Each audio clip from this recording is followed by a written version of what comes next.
Hey YouTube, it's Penny.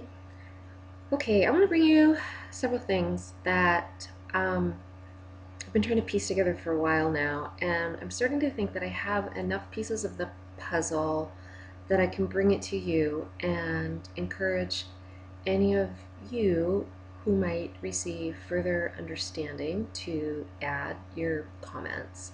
And I think I'm going to start doing allowing comments by approval only because some of this stuff, might attract people who are maybe more new age or whatever, and that's not. I don't want to muddy the waters with those types of comments, and it's getting harder for me to monitor and keep up. So anyway, just a word of warning to you there. So, but by all means, if the Father gives you further revelation about any of this, please do submit a comment. Okay, so the reason why I think it's time to bring you some of this is because last night the Lord gave me several different words of scripture to look up, and then He also gave me a couple of numbers, and one of the numbers was 280. And I looked it up in the Strong's Concordance. It's a Hebrew word, and it's Achida. I'm not sure how to pronounce that. Akida. Anyway, it means a riddle, and the only time that it's used in Scripture is in Daniel 5:12, where it says, "For as much as an excellent spirit and knowledge and understanding, interpreting of dreams and showing of hard sentences, and dissolving of doubts were found in the same Daniel, whom the king named Belshazzar. Now let Daniel be called, and he will show the interpretation." Okay, so that word specifically is where it says, "and showing of hard sentences." Um, that's that word 280, and so that's how it reads in the King James. In the NASB, it says explanation of enigmas and solving, and in the NIT, or INT, I don't know which one that is, it says of dreams, explanations of enigmas, and solving of difficult dreams. So it's like, yeah, this has been a bit of a riddle for me, and it reminded me of Proverbs 25:2, where it says, "It is the glory of Elohim to conceal a matter, but the honor of kings is to search out a matter." And I definitely sometimes feel like I'm searching out. And okay, so here we go. So back on February 12th, I heard the words soapstone, here we go. And when I was researching that, I discovered that the outer layers of the Christ the Redeemer sculpture in Rio de Janeiro are made of soapstone. I remember at the time being really puzzled, and it's interesting because a lot of the stuff that I received early on, January, February, March, I'm only now starting to understand. So it's no wonder some of my earlier videos are like, what?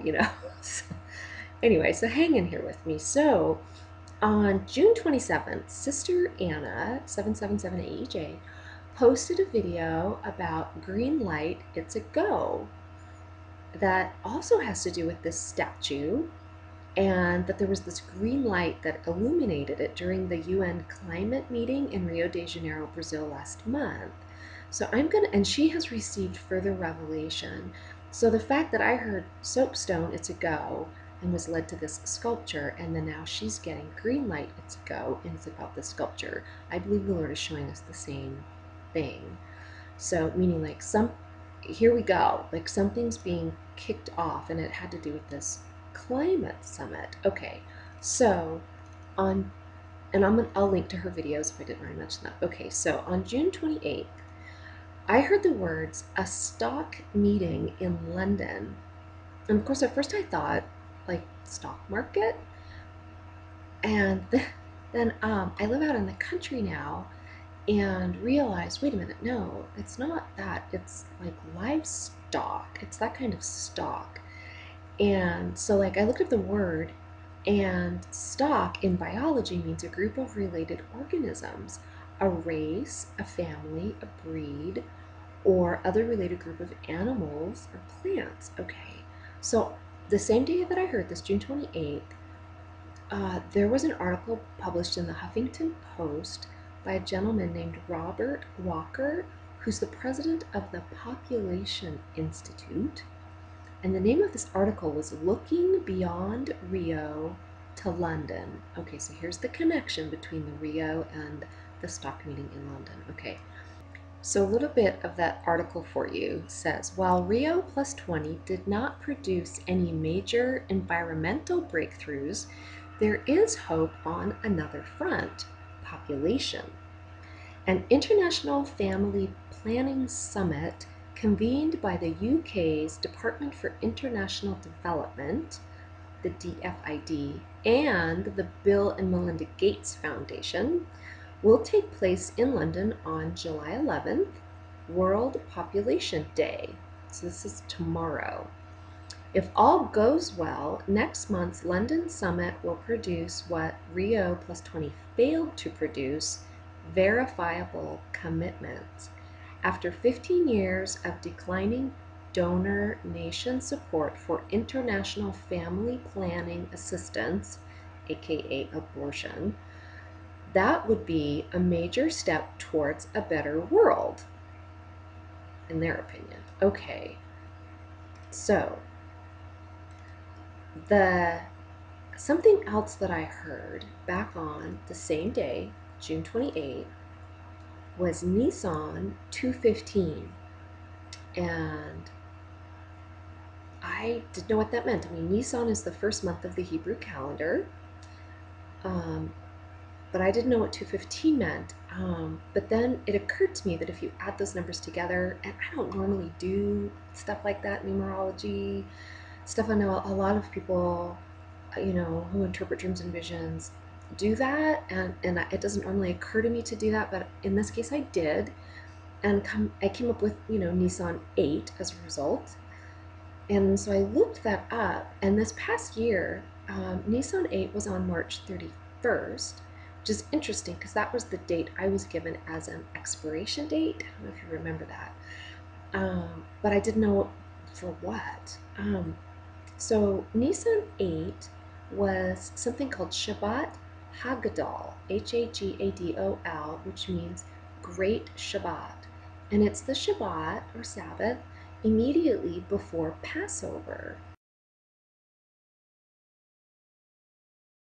So there's a special Haftarah reading on this Shabbat of the book of Malachi. In the Haftarah of the Shabbat prior to Pesach, or Passover, we read, this is in Hebrew. Okay, so in English, behold, I send you Elijah the prophet before the coming of the great and awesome day of the Lord. Okay, so I looked on the calendar to see when Shabbat Haggadol happens, coming up over the course of the next several years, and this is what I saw.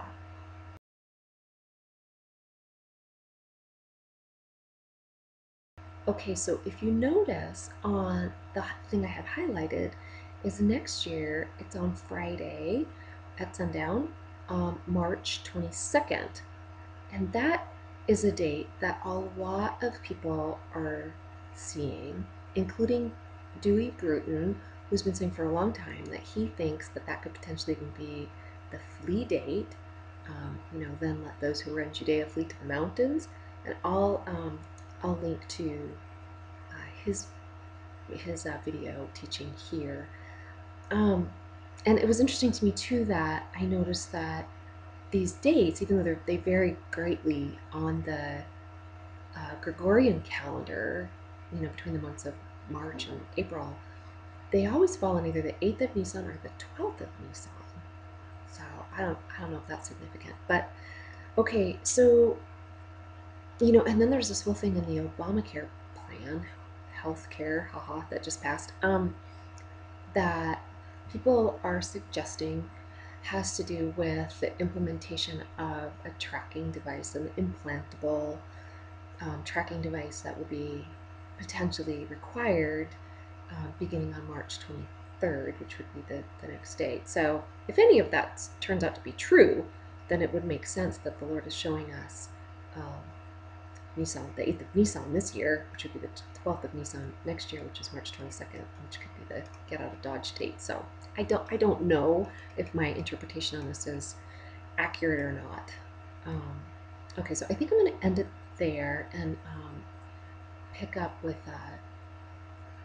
I have a lot more to share, but it's hard for me because I don't know how much of this is related to one another. I mean, ultimately, all these little pieces of the puzzle are part of the bigger picture, but I don't want to try to pack too much into one video, so I'll go ahead and blow their shofar for you here.